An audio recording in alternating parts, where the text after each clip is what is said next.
presentation. So with that, I'm certainly open to any questions. Again, I'll probably undo the screen so I can see the chat box, but I don't know if any questions came in the chat box during the presentation.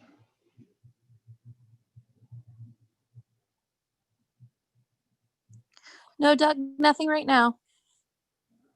Okay, so I know that Tori said there was going to be a break between, my presentation and Mary Jo's. So I don't know how long that presentation is going to be, but I certainly want to sit in and ask a question or two to get the conversation started. So Tori or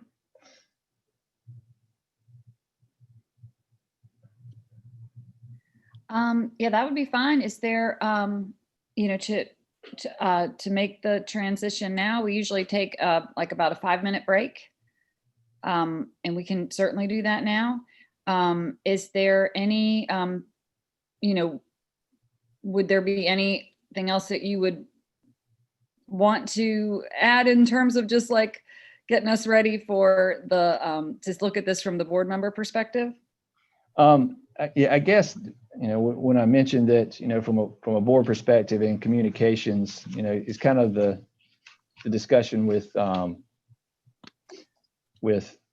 Mary Jo about, as a board member, was she more communication, and like, did the chair of the boards that were there, or maybe the executive committee, were there a lot of financial discussions, somewhat more at the board level since the crisis began than it was before then?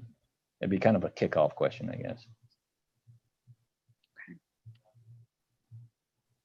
Okay. All right, with that, let's take a 5-minute break, and then Mary Jo, we'll be back in a moment to introduce you.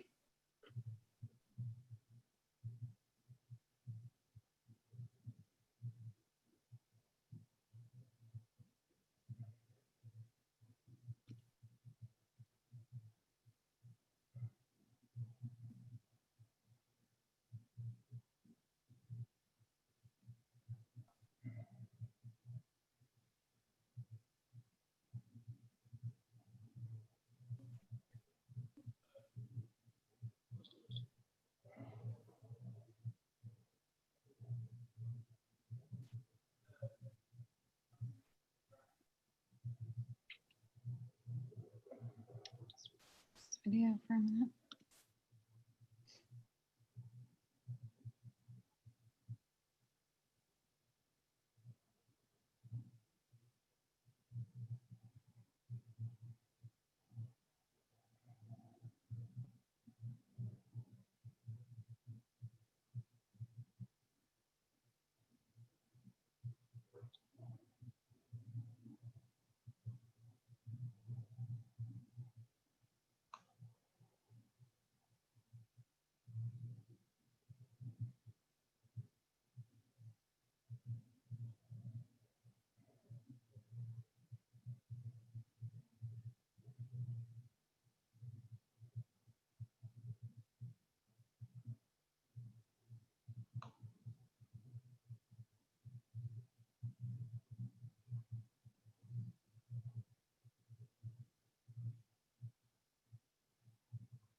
So All right.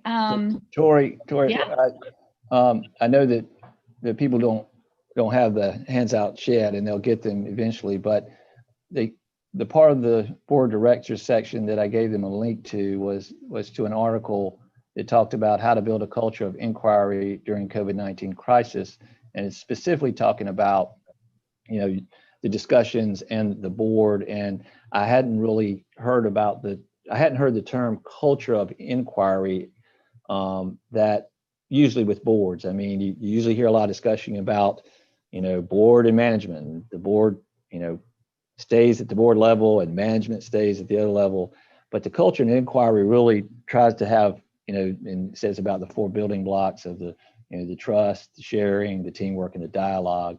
So I offer that there kind of as a kickoff for Mary Jo, just so that, she can kind of talk to that and talk about maybe she may not have termed it culture of inquiry, but maybe how a culture of inquiry should be between with the board on a lot of the nonprofit organizations.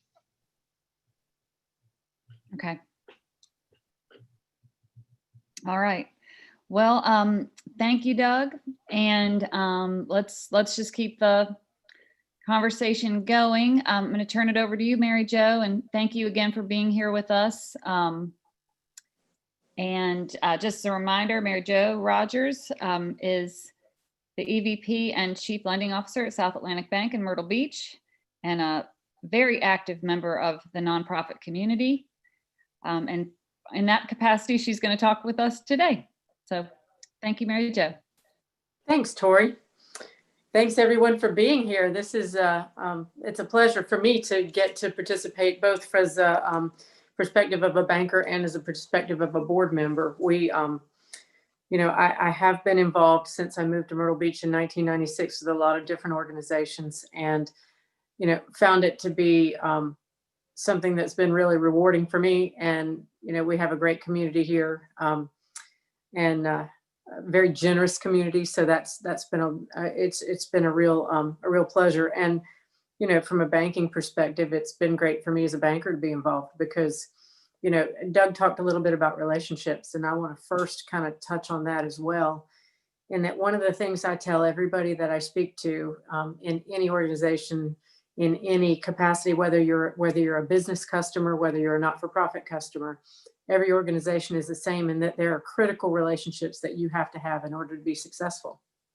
So, you heard from the number one I say is a banker, because of course it's very self-serving for me to say that for everybody, but your banker and your CPA are the two that are going to be the ones that will, so Doug, here's my plug for you too, will be the ones that will in the long run help you in your financial life.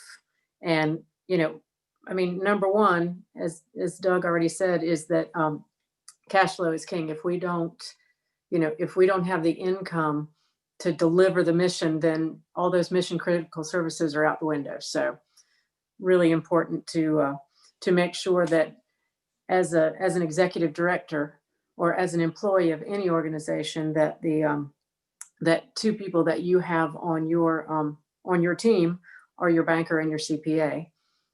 Also included on that are your attorney and your insurance agent, because there will be a time in any organization's life where you're going to need one or both of those individuals as well.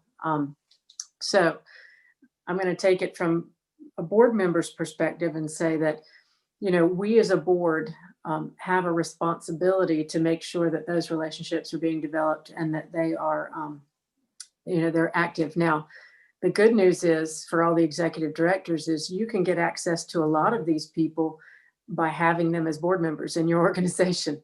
And so you get a lot of really good expertise. I know in most of the organizations I've been involved in doing board development, I've tried to have somebody from the legal profession that's willing to, be a sounding board. And, we at New Directions in our lifespan have several attorneys that have been board members who have been specialized in different areas and helped with different things. So, that you can pick up the phone and just have a sounding board with that board member. And then we have several CPAs on our board, one of whom acts as our CFO.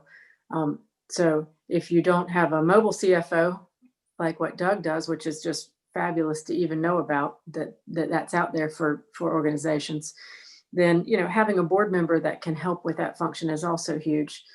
Now remember that board members are volunteers, so having a professional relationship with a CPA, I think, is very important for every organization, because when you're talking with funders, you have to have backup documentation for all of your funding, and you have to, for all of your accounting, and there still has to always be a trust level there that the numbers are what they are. So CPA relationship, critically important. But insurance agent, again, for D&O insurance for us as directors, or for actual physical insurance for, again, I'm going to go back to New Directions just because it operates a lot of facilities. But if you have an operating program driven or facilities driven type of not-for-profit, then you have to have physical insurance, you have to have D&O insurance, you have to have liability insurance. There's just so much that has to happen there.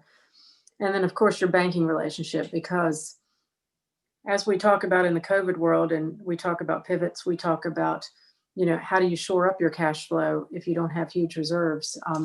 Having a banking relationship, having your banker understand what your mission is, and having bankers on your board can really be a help. But and it doesn't necessarily have to be one with one bank. It can be multiple board members, multiple banks. Again, just like Doug talked about, so that you have some depth in your banking relationships. Now, I'm not saying that New Direction should go and change its banking relationship, nor should, the other not-for-profits we have in our portfolio. But again, it's good to have some depth there. And that from a board perspective, communication with these different partners is critical. Now, me as a board member, what do I want to see from the executive director? I will say that in my history, we have, you typically have one or two board members that have a lot of access and a lot of communication with the executive director or with other members of the team. Then you have the remainder of the board that gets updated through a monthly board meeting. From an engagement standpoint, in today's world, with the COVID world, that communication does have to increase. We have I'm just trying to think about with what, and I know I keep talking about what New Directions does, but that's the board that right now I'm most active with.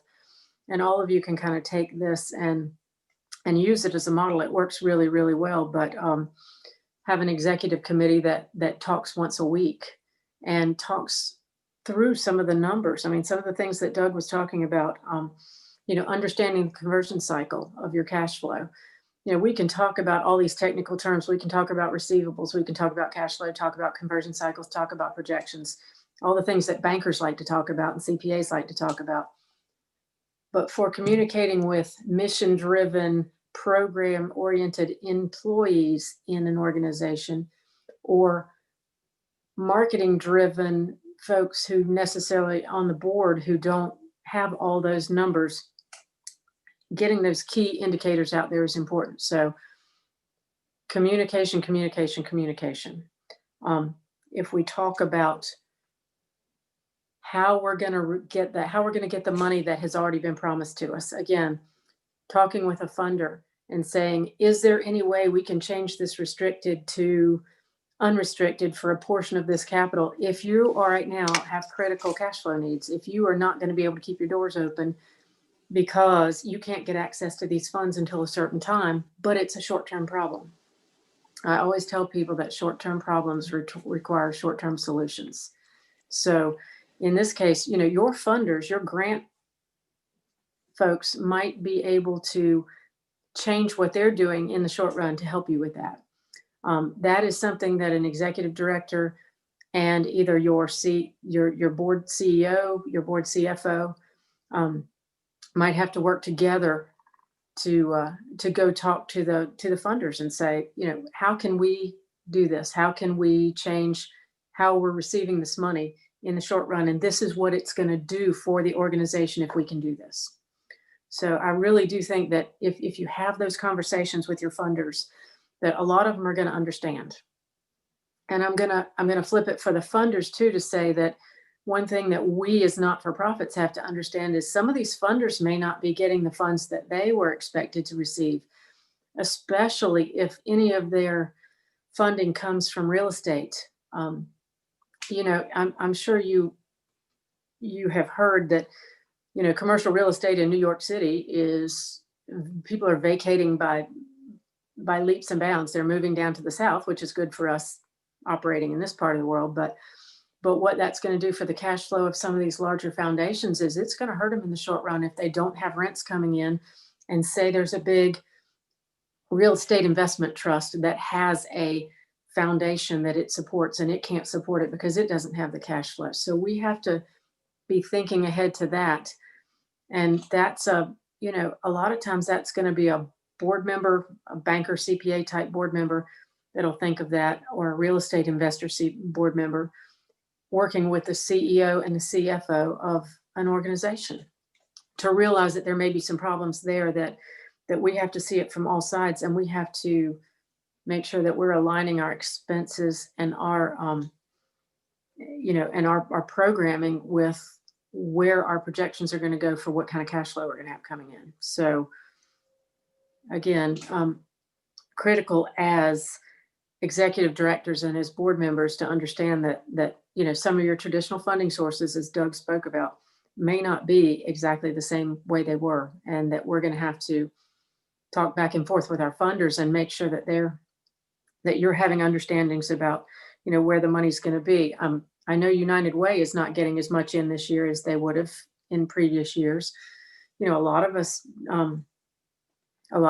rely on the United Way. And so we're going to have to do a couple of things. We as organizations can help by encouraging people we interact with to donate to those organizations. If you're supported by United Way, you want to encourage people that are coming to you and saying, how can I help?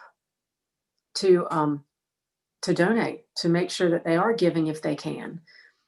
Again, that's a board member's job. Our job is to get money, to give money, and to govern the organization. So just some thoughts there for the board members that are in the room.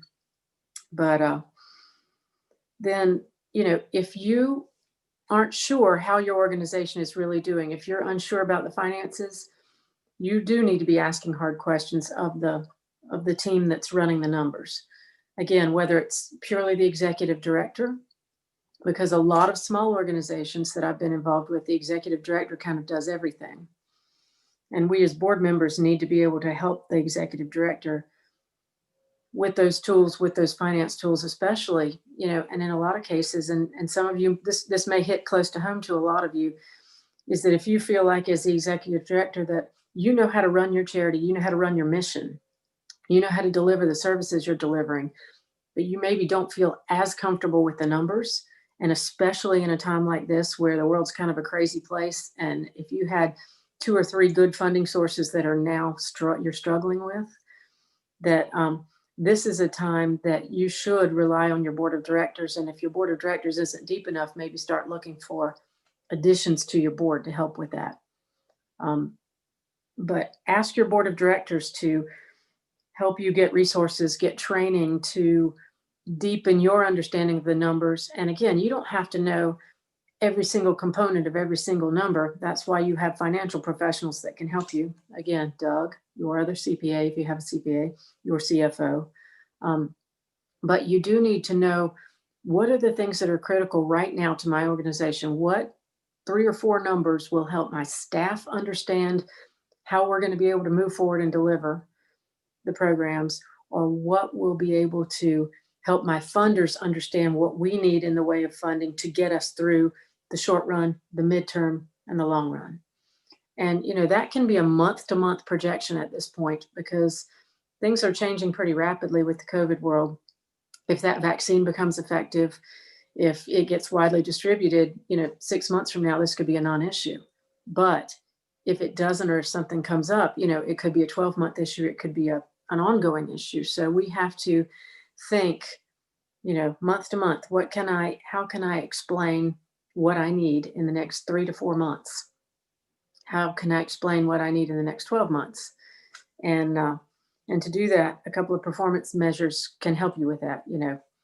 Again, that's very specific to your organization, and you need to work with finance professionals, i.e. a banker and a CPA, to work through those and say, what's important critically to my organization.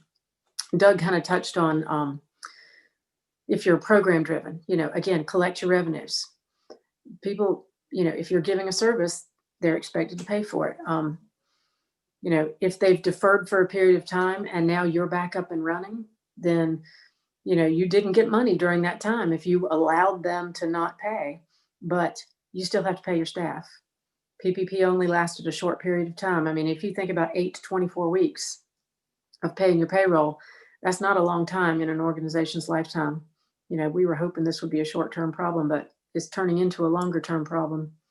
So, it's time to go back and ask your members, if you're membership driven, to step up. I agree with Doug on that 100%.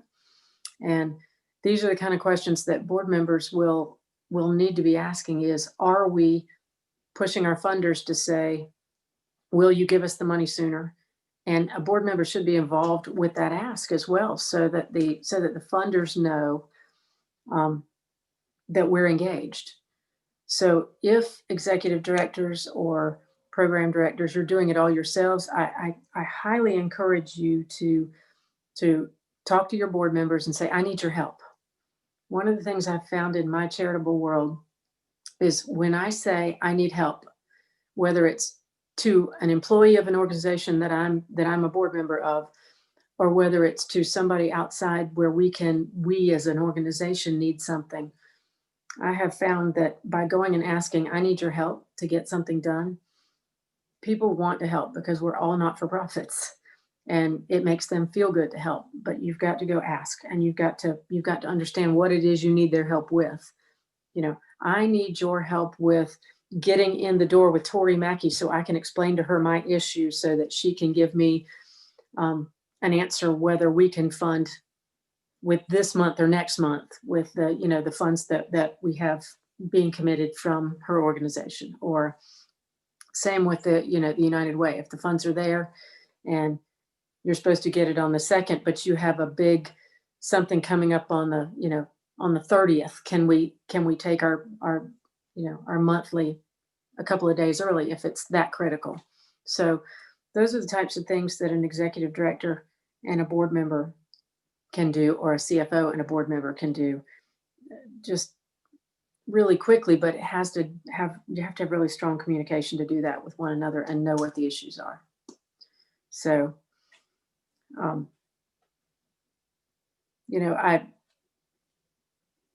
from a board member's perspective, I've always been very, very involved. And Kathy Jenkins can attest to that, some of you guys are talking with your board chairman and your board and your executive director on a daily basis, and that may wear each other out, but it's critical to understand how the long-term health of the organization is at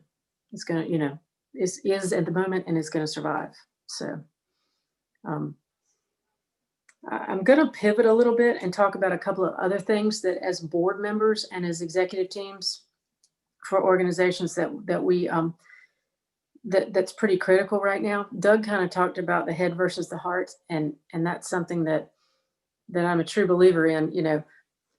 We can have a heart for anything we want to do, but if we don't have the head for the business to keep it surviving, then it's not going to survive. So you have to find that perfect balance of both, and there's never a perfect balance, but there's a good balance.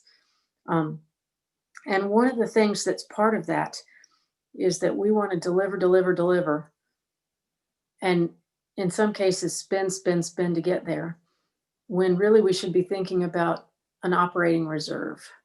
And 4 times like this, you have to have something put back. This is true. I mean, I'm also a certified financial planner in my real job. So the operating reserves, the having 3 to 6 months of excess cash as an individual, we talk about that a lot in the banking world when we're talking with customers. I talk about it a lot with organizations in that, if you spend everything that you have every month, long term, you get to a bump in the road and you won't have anything left. So, people say, well, right now, how in the world could I develop an operating reserve? And I say, how in the world could you not develop an operating reserve? There's some great resources out there to kind of walk you through that process. But one of the things that that board members should be doing is, when your time is with an organization, you better leave it better than you found it financially, program wise. And to do that, it's a board's responsibility to start early on in your organization's lifetime, or if you aren't doing it yet, right now is the day to start building that operating reserve. So if we have another shutdown, if funding sources stay slow, if we have another recession like we had back in 2010, 11, 12, that you have some fallback position where, you don't lose your mission critical functions. So we can talk a lot about the ways to get there, but I've got some toolkits that I'll shoot over to Jamie and have him send out to everybody, or make available to everybody, that kind of, how do you build a board reserve? How do you build a cash reserve? People say 3 months worth of operating expense. That's a good place to start. There is no perfect number, because you have to find that balance between, if you have so much cash, then funders aren't going to want to fund you. And you may not be delivering all the mission critical things you could be delivering. You might not be able to, you might be hoarding cash instead of expanding your mission to do more for the people, for whatever your mission is. If you're neighbor to neighbor, you might be able to create more partnerships, add more transportation options for seniors. If you're, if you're an organization that delivers meals, you might be able to do more of that. If you're literacy outreach, then you might be able to do more with families that right now are struggling with homeschooling, and having the resources to do that, or having the mentors to help the kids that with trying to learn on their own. There's lots of ways to do it, but so the balance between having a reserve and having using that money for mission critical services is important. But having a reserve is the way you're going to be long-term. Survivability is going to happen. So anyway, from a board perspective, those are just a few of the things that I focus on when I'm looking. I focus on relationships, partnerships. That's CPA, attorney, insurance agent, and banker.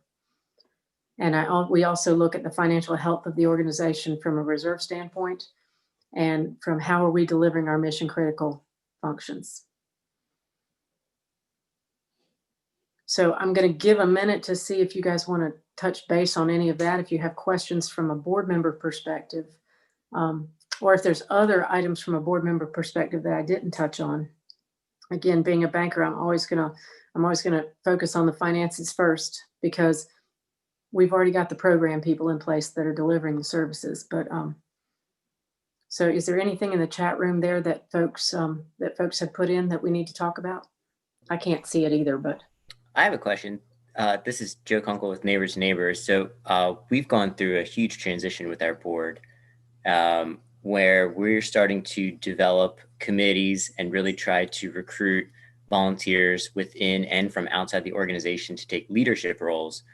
And what's interesting, and this could be a dual question for both of you, is we've never charged for services before.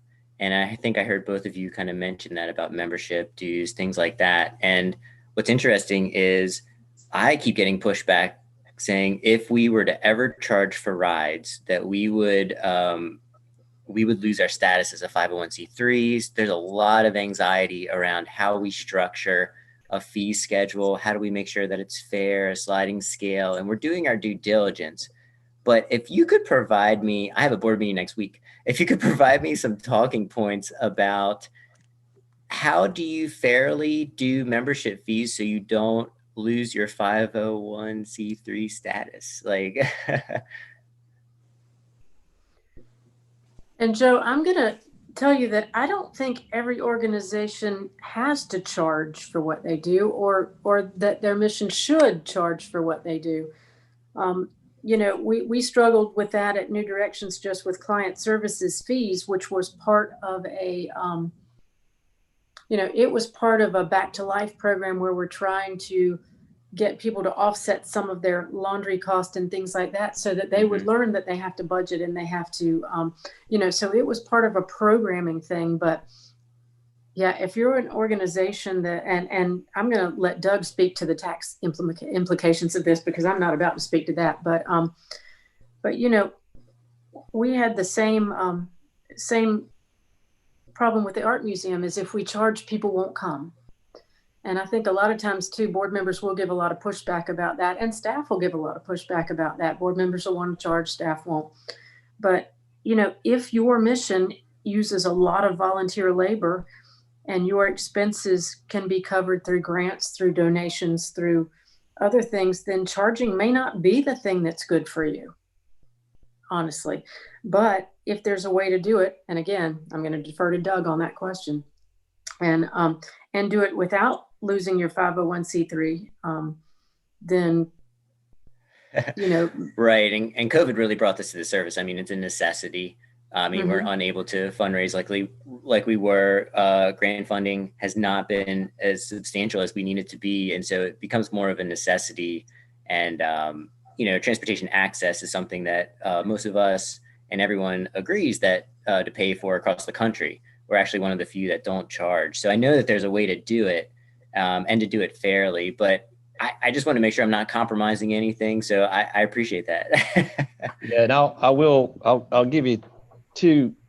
Of course, we don't have another hour that I can really go through the tax code and explain the differences and stuff. So realizing that, but the technical response is that when you talk about membership and things like that, if, when I think about that, it's not a C3, it's an organization that does have members as part of it and things. So that's kind of a difference. So that's a C4 or C6 or those type of things as opposed to C3.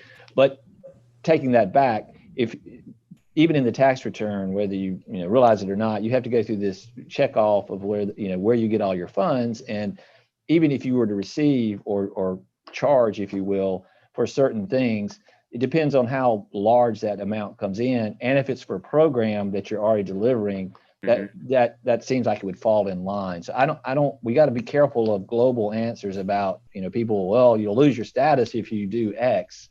You really got to talk to, some nonprofit CPA or attorney to make sure that that's in fact true.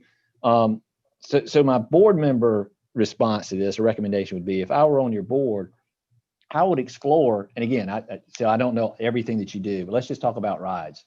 You could request a $5 donation for every ride, and that could be a charitable donation by the person who's riding. I mean, and if they don't want to give it, and when you keep saying fair, how much you charge, you keep it quote unquote free, except you really start asking. And believe it or not, my guess is a lot of those people that you're giving rides to are so appreciative, they'll probably give you $10 or $15. And so, I would explore those type steps. Unfortunately, not the case. Okay. All right. Well, maybe not. Okay. But so again, that if that's it, then you really do start trying to look at other funding sources that look specifically to transportation that you would be able to, I don't know if, and again, I don't know your structure, but whether the city, county, all those type things, there may be a grant in there that you really don't know about, or there's, some kind of accommodations, I assume aren't you around Myrtle Beach or something? So whatever city you're in, I mean, they have accommodation taxes that go to certain things. So as I was mentioning before about try to research even more revenue streams that you may not have done before, or even if you did before, things have changed, as Mary Jo said. So you may still go back to the people that you had asked funds for before, and now they may be getting grant money because of COVID, because whatever they're doing. So it is kind of a new day about looking for revenue sources and exploring every avenue you can. So maybe in other words, making sure that, and it would, I mean, it really is just an enhancement of the existing program. And the issue that we have is that the need is insane. I mean, we're the Right, fastest right, growing right, area. And right. so we can't keep up with the amount of money that's available. And so to be able to, basically, we're looking at it as like an investment, that by having a charge for a ride, it's investing into the program itself. It's very transparent. I mean, to really, we were even considering having like a live budget, so you could see like where that money is going in the program for volunteer appreciation, reimbursements, all kinds of Right. stuff. So the costs are going towards the actual programs. But if that's the case, and if that's how we structure it, is there any immediate red flag that you would see with that, or that seems pretty cut and dry? Like, Yeah, that's I, how it I ought to would, be. yeah, again, not getting too technical or driving into a tax return, but there's a line on the tax return that says program services. And if you're providing Yeah, program services and you're receiving revenue for that, there's a place in the tax return to put it. And so again, I think it's just how you're accounting for it and all that. Just, I don't, in general, you don't have a tax issue. You just got kind of a decision issue and, what the market will bear issue from just what you yes. talked about. Yeah. Okay, well, thank you. I'm going to relay that information. Joe, I will say from my personal experience too, I mean, with the art museum, and we struggled with charging for admission versus asking for a donation. We tried charging for admission and it didn't work as well. And when we asked for a donation and suggested an amount, we got more every time. So, I mean, it can't hurt you. I don't think it'll hurt you to say, recommended donation for this. And then, that'll be revenue that you get whether you budget it or not. I mean, some people will give it. I like the idea of kind of experimenting too. It feels like new territory for a lot of us nonprofits, and really to try out new methods and being able to take that back, like what happened, like, it didn't work. Exactly. Take that. And that's the key right there. Those pivot points, you're going to be pivoting, spinning in circles some days. But well, thank you. Anybody else have a question? Mary Jo, this is Tori. And I just wanted to kind of affirm something that you said regarding the building up of reserves for nonprofits. And, I'm on the funding side now, but I was on the other side for a number of years. And it did seem at the time, like so unfair, because here, if you were an organization with plenty of money and even some reserves, then the funders would be like, we'll go to somebody who really needs some help. And I really have to say that sitting in the funder chair now, in this environment that we have been thrust into, I think very differently about that now. I feel like the organizations that are willing to do that, even if it's just baby steps to get there. I think that from a funding standpoint, that is becoming very much a positive. It's almost like it's a safer bet to fund an organization that you feel like, they're going to make it. They're going to be there. And especially, I mean, and as you mentioned, our organization is dependent on a real estate success, and this has been a very dry time for the Chapin Foundation. But we want to be able to look to, if we have limited funds to give, we want to see that we're going to be putting our money into some things that we think can survive. So that's just I just wanted to reiterate what you said, but also having been on the other side too,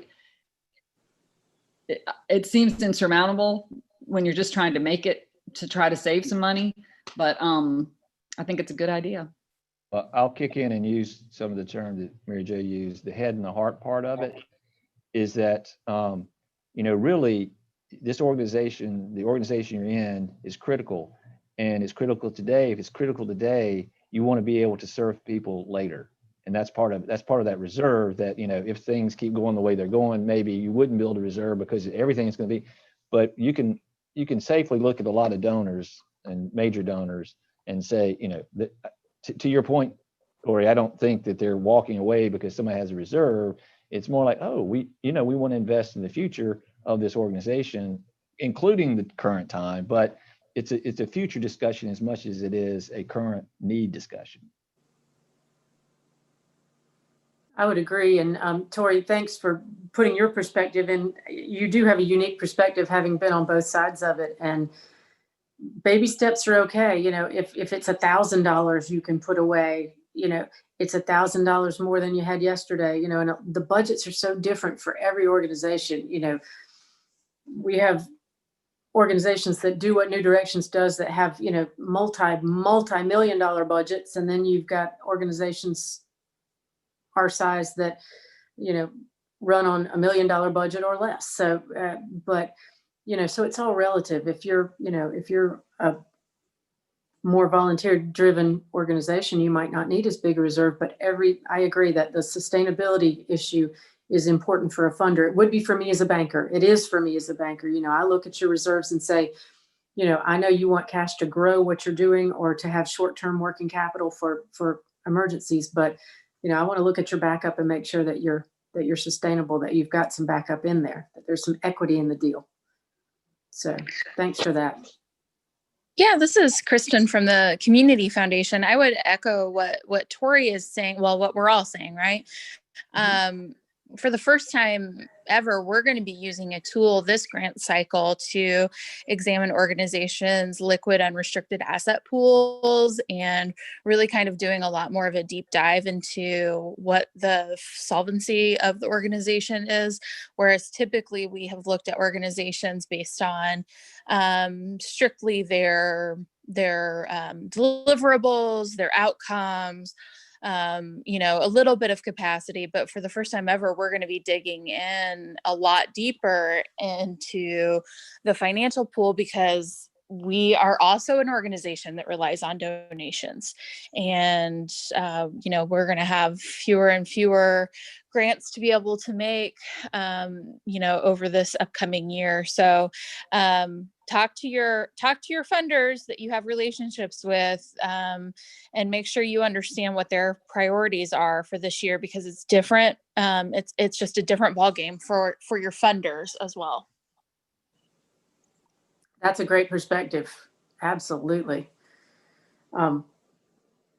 If you heard nothing else today, gang, that, from a board and an executive director perspective, that was big, because we do now understand, funders are looking for sustainability. They're looking for solvency, and they're looking for, basically who's going to be able to deliver the services long-term. So And mission accepted. Well, it's also a reflection of the board. Absolutely, it is.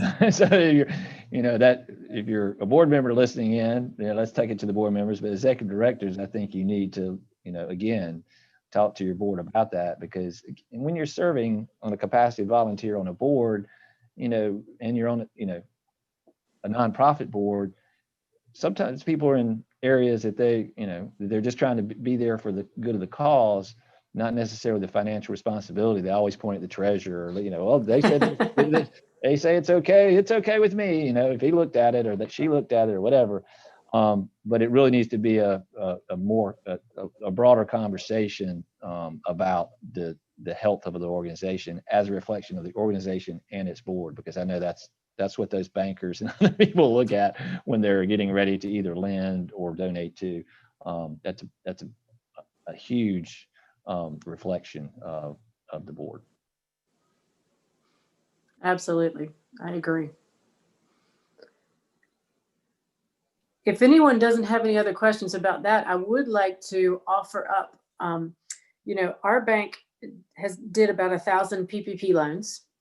We've had about 100 applications for forgiveness come in. We are accepting applications for forgiveness right now.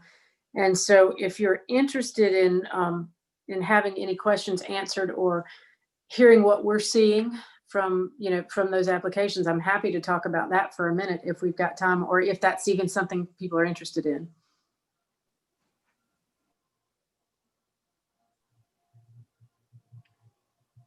Yeah, I'd like to ask a question. Have you had any approved yet? Yes, we've had 37 out of 100 that we've put through the into the portal that goes. There's a portal that goes up to Right. the SBA, and so we've had about 100 applications that we've submitted through the portal, and 37 of those have been forgiven. Okay, so and we've been paid. well, the follow-up question would be, because I'm dealing with it.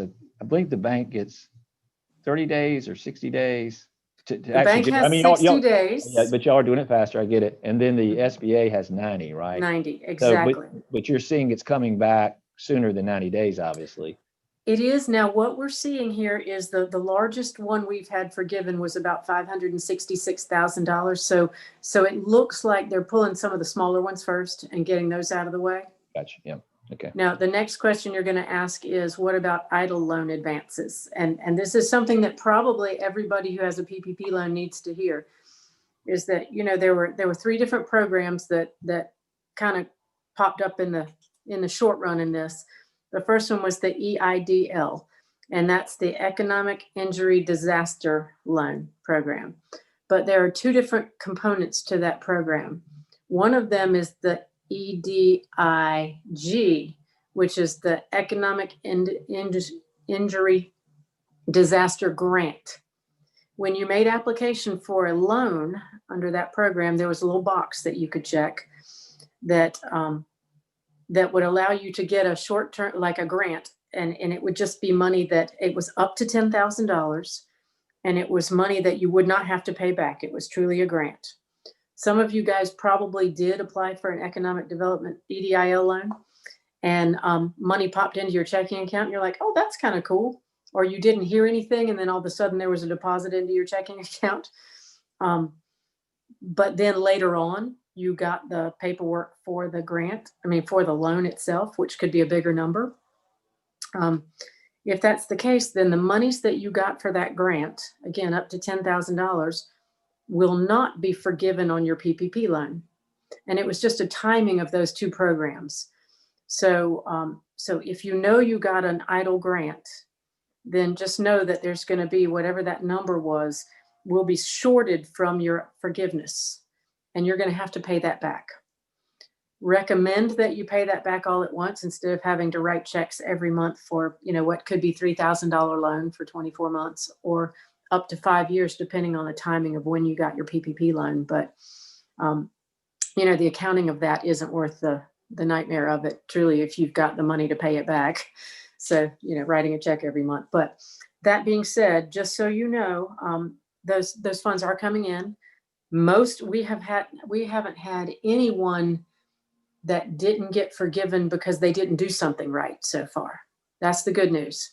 Now, if you had a big PPP loan, the SBA is looking at those. They absolutely are. And the other thing I'm going to remind you to do is hang on to your paperwork. You don't have to submit everything. Read the instructions for whichever application you're using, and there are 3, and submit what you need to. And but hang on to that, because you need to hold on to that for 6 years. So you need to put that paperwork either electronically or in a banker box and store it for 6 years. So make sure you hang on to that stuff. But those are some of the basics that I just thought you'd want to hear about. The money is starting to come back in. So if you have questions on that, please jump in and let me know.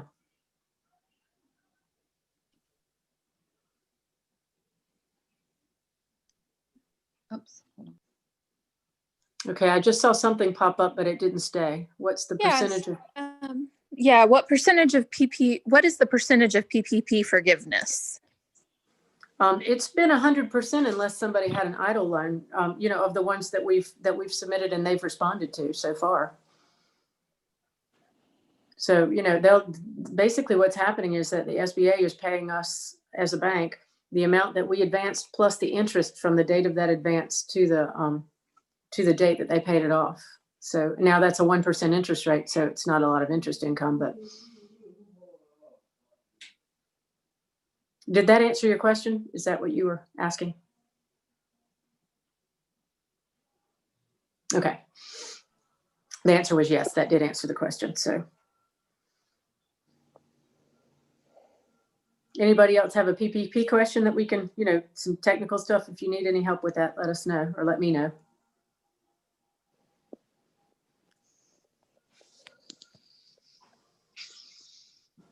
Just a technical thing, maybe like, is there a link or some sort of paperwork that we as nonprofits could fill out prior to submission? Make sure we have all of our documentation correct. Is there any guidance maybe online that we could Yes. follow that you could recommend? It's SBA.gov and then type in forgiveness. And there are 3 different applications. If you want to start with the easy application, if you got more than $50,000, that's 350. For the form number is 3508 EZ, and there'll be instructions and there'll be a form. Start with that one. If you can answer yes to any of the questions in the beginning, then you can use that form. If you can't answer yes to those questions, then you have to go on to the full form, which is just a 3508. If you got less than $50,000, you can use the 3508S, which is the short form, and it's a 1-page deal. So all of those are on the SBA.gov and then forgiveness. So /forgiveness website. And it's a fillable PDF. Just make sure you pay really good attention to what you need to submit. And here's something else that Doug may want to chime in on too, that I'm gonna tell you, is that a lot of people who are submitting applications they're using all of the money for their payroll, but then they're thinking that they have to submit mortgage statements and utility bills and all this stuff because there's a spot on the form for that. If you used all of your money in the 8 or the 24-week period for payroll, don't bother with the utilities or any of that, because you don't need it. And there's no point in having to copy all that stuff and justify all that stuff and send in all that stuff if you spend all the money on payroll. So there's a tip that'll save you some time. Yeah, and I will respond to that in that once the 24-week period was allowed, most of my clients are doing all payroll because you can cover that in payroll, and it does make the process easier. So exactly, even if you spend it in 8 weeks, all use payroll, the then you can do, 24. use 24, and you can cover it all in payroll. That's exactly what we're telling our customers too, is use the 24-week period and use it all for payroll, and don't copy all that other stuff. Right.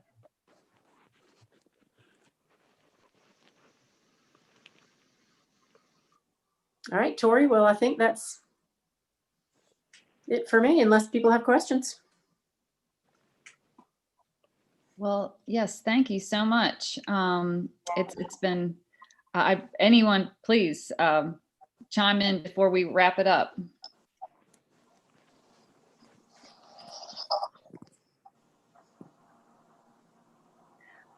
I did have one thing. Oh, go ahead. Is there somebody out there?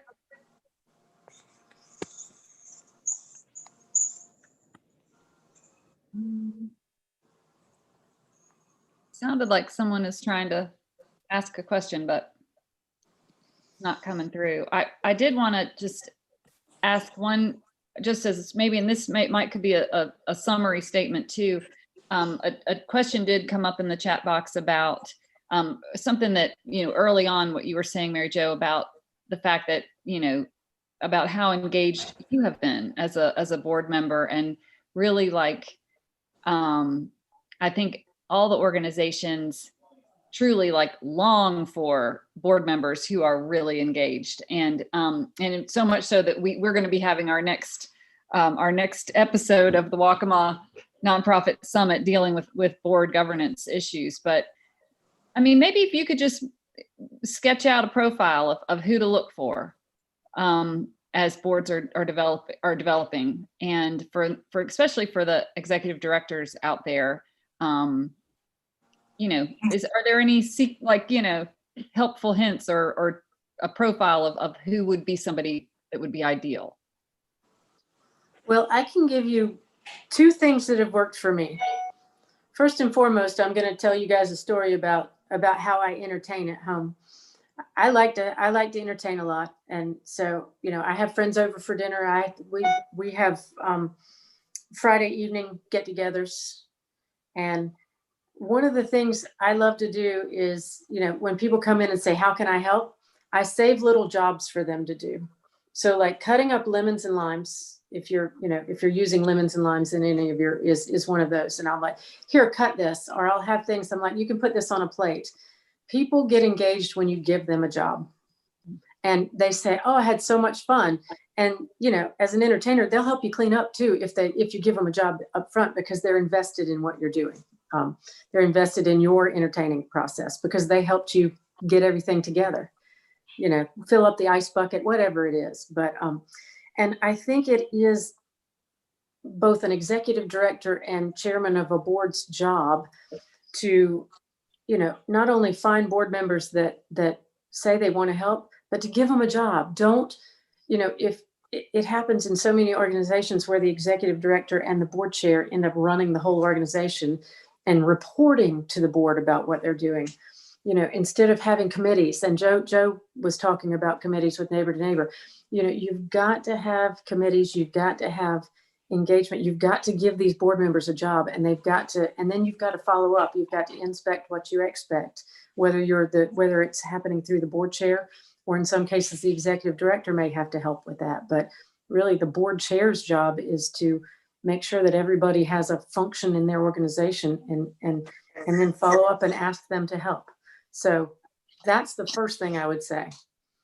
And the second thing I would say is looking for people is, as a board chair and as an executive director, you decide what holes you need to fill in your organization. Do you need somebody that has a web design background? Do you need somebody that has a social media marketing background? Do you need somebody who has an accounting background? Do you need an attorney? And then go out in the community and find people who have expressed an interest in wanting to be involved in your mission. So, but again, if you do that, if they express an interest and you bring them on your board and you don't give them a job, they're not going to stay engaged. Nobody is.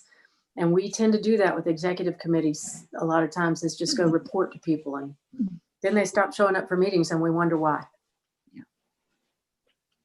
I'll repeat what you said about being intentional, and I'll say it this way: it's not the executive director's job to go get board members; it's the board's responsibility. So exactly, if there's one thing that you can emphasize and be intentional about, even when you're onboarding new members, is that one of their responsibilities, back to Mary Jo's, give them something to do. Make it very clear that it's the board's job to find other board members. And I think that may be somewhat a relief valve to some executive directors. I mean, it's not that you don't support it and you'll do whatever it takes to get those and support that. But a lot of times I don't think boards just don't feel like they are. Not that they wouldn't do it, it's just they're not challenged to do it. So I mean, I think those boards that are thriving are ones that have, whether it's a board chair or a committee, governance committee, a lot of these, boards will put governance committees together, not necessarily to worry about the policy, but to look for other board members. So I think be intentional about it. That sounds good. All right. Well, I thank you both, Mary Jo and Doug, for being with us this morning. I hope that this was enjoyable for you, because it sure was helpful for us. And I will turn it, if there's anyone else on the planning committee that has anything to say, I'll put that out to you right now.